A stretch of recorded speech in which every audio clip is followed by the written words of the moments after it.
नमस्कार दोस्तों, मैं हूं मदन मोहन झा। आज से एक नई यात्रा शुरू कर रहा हूं। आपके सामने राजनीतिक बहस नहीं बल्कि उसे गहराई से समझाने का प्रयास करूंगा। मेरा काम आपको एक न्यूट्रल विश्लेषण देना है जिसमें विचारोत्तेजक राजनीतिक विश्लेषण हो।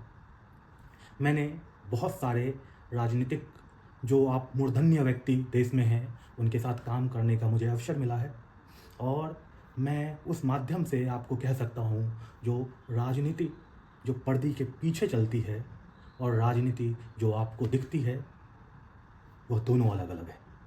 मैं उसी पर्दे को आपके सामने से हटाने आया हूँ। आपने मुझे बहुत सारे चैनल्स पर राजनीतिक विश्लेषक के रूप में देखा होगा जिसमें मैंने कई राज्यों के बारे में अपने विश्लेषण दिए हैं।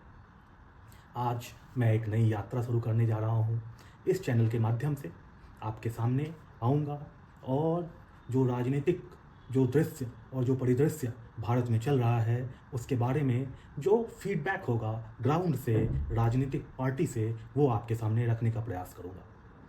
मैं फिर से कह रहा हूँ, मेरा प्रयास सिर्फ आपको न्यूट्रल फीडबैक देना है ताकि आप जो बहस में देखते हैं उससे इतर आप राजनीति को समझ सकें। आज का दिन मैंने इसलिए चुना है क्योंकि आज भारत स्वतंत्र हुआ था। आज के दिन मैंने सोचा जो प्रधानमंत्री का जो आपने जो भाषण देखा है वो सिर्फ एक भाषण नहीं है। अगर उसे सही रूप में प्रस्तुत किया जाए और उस पर अगर सही ढंग से काम किया जाए तो वह आने वाले भारत की तस्वीर है जो स्वर्णिम है। आज प्रधानमंत्री ने जो 7 जो महत्वपूर्ण बातें रखी, 8वां भी मैं जोड़ दूंगा उसमें, जिसमें उन्होंने आरएसएस की तारीफ़ की है, वो भी मैं आपके सामने रखूंगा। तो एक एक कर हम उसके बारे में समझेंगे। मैं आशा करता हूं जो आप मेरे यूट्यूब चैनल को सब्सक्राइब करेंगे और लाइक करेंगे ताकि आपके सामने मैं आकर अपनी बातें रख सकूं, मुझे फीडबैक मिलता रहे जो आप मेरे चैनल को देखते हैं, पसंद करते हैं। मेरा एक छोटा सा प्रयास है, आशा करता हूँ आप आशीर्वाद देंगे। मैंने एक एक चीज़ें लिख कर रखी है ताकि आपके सामने कोई कन्फ्यूज़न ना हो, बीच में ऐसा ना लगे कि मैं कुछ भी आपके सामने बोल रहा हूँ। प्रधानमंत्री ने जो आज बोला है उसे अगर मैं देखूं तो उन्होंने सबसे पहले बात की है आत्मनिर्भरता की। उन्होंने आत्मनिर्भरता में भारत के बारे में कहा है जो भारत अगर आत्मनिर्भर नहीं होता है तो वह उसकी सच्ची स्वतंत्रता नहीं होगी। भारत सिर्फ आर्थिक रूप से ही अगर आत्मनिर्भर हो जाए तो यह भी काफ़ी नहीं है। उन्होंने कहा जो भारत को तकनीकी, रक्षा, सांस्कृतिक आत्मनिर्भरता होना जरूरी है और इसका उन्होंने आह्वान किया है। यह एक बहुत ही महत्वपूर्ण विषय है जिस पर भारत को गंभीरता से सोचना होगा। इसके बारे में ठोस कदम उठाने होंगे और इतने ठोस जो वह उठ सके और इस पे एक पॉलिसी बने, इस पे इस तरीके से इसका कार्यवाहन हो जो यह आपको कुछ वर्षों में इस पे आपको दिखे जो हाँ काम हो रहा है। दूसरा उन्होंने जो बातें रखी वो है आपके सामने, मुझे लगता मुझे थोड़ा सा स्क्रॉल करना पड़ रहा है, जो मजबूत सुरक्षा नीति की। उन्होंने कहा जो जिस तरीके से भारत ने ऑपरेशन सिंदूर में पाकिस्तान को जवाब दिया है वह सच में बहुत ही रोचक है। जिस तरीके से भारत ने अपने इंडिजीनियस वेपन्स और जो S-400 का कमाल था उसको एक साथ इंटीग्रेट करके जिस तरीके से पाकिस्तान को जवाब दिया है वह सच में काबिल तारीफ़ है।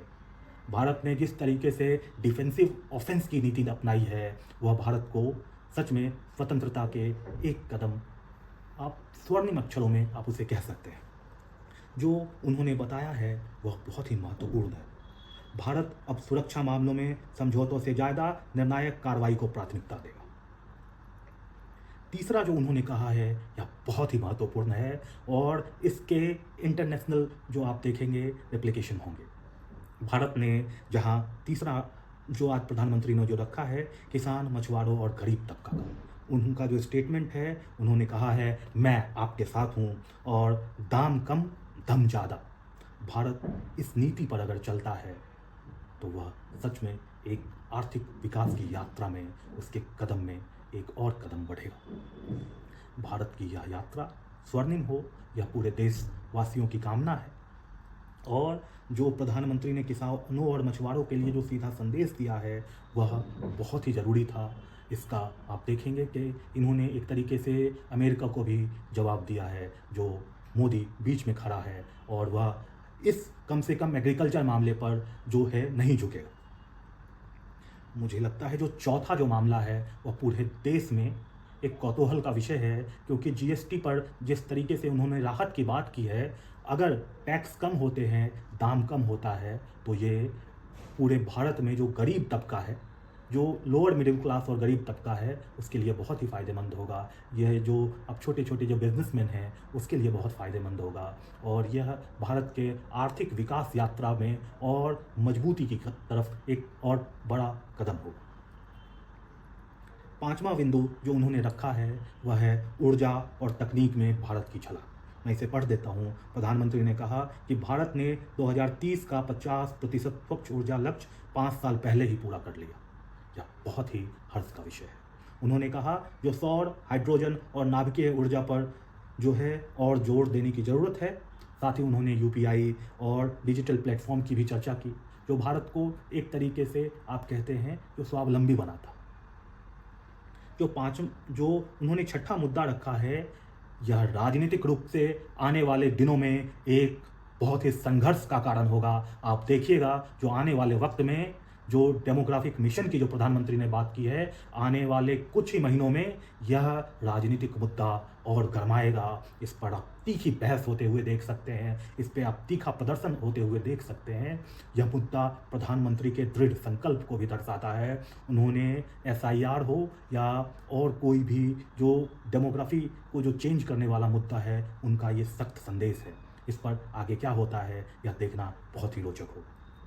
सातवां जो बिंदु है वह है युवा शक्ति और रोजगार। उन्होंने प्राइवेट सेक्टर में भी जो पहली बार जो युवा रोजगार ले रहे होंगे उनको 15,000 राशि देने की बात की है। यह बात जो है वह बहुत ही क्रांतिकारी रूप से आप देखिएगा, इसमें जो है परिवर्तन के रूप में ये आपको दिखेगा।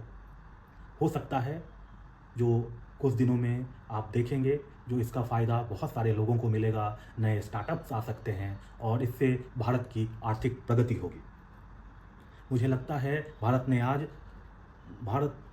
आज लाल किला से जो आरएसएस के बारे में कहा है, खासकर प्रधानमंत्री ने जो जिस तरीके से तारीफ़ें की है, वह भी एक विषय है। वह दर्शाता है जो प्रधानमंत्री और जो बहुत सारी बातें होती है आरएसएस और बीजेपी के बीच में जो संघर्ष चल रहा है, उसको उन्होंने शायद एड्रेस करने की कोशिश की हो।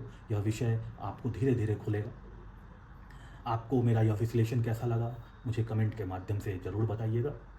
आने वाले दिनों में आप एक नई सीरीज़ देखेंगे इस पे, जिसमें हम बात बिहार की करेंगे और बात बिहार की में हम बात करेंगे बिहार के राजनीतिक पार्टी के बारे में। जो वहाँ पे राजनीतिक समीकरण है, जो जातीय समीकरण है, प्रशांत किशोर जो फैक्टर है, बिहार में पहले कहा जाता था जो sum of two side is always greater than third side. मतलब नीतीश कुमार की पार्टी जिस तरफ रहेगी, पिछले 20 सालों में सरकार उसी की रही है। और आप जानते ही हैं पिछले 20 सालों में कुछ वर्ष आप जीतन राम मांझी के कुछ महीने को अगर आप छोड़ दें तो नीतीश कुमार ही मुख्यमंत्री रहे हैं। तो क्या इस बार जदयू की स्थिति कैसी है, प्रशांत किशोर किसको कितना डेंट कर रहे हैं, आने वाले जो वीडियोज़ हैं उसमें आप इस विषय पर मेरा विश्लेषण देखेंगे।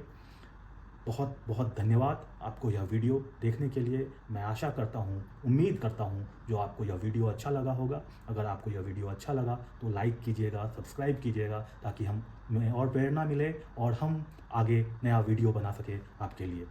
जय हिंद, जय भारत।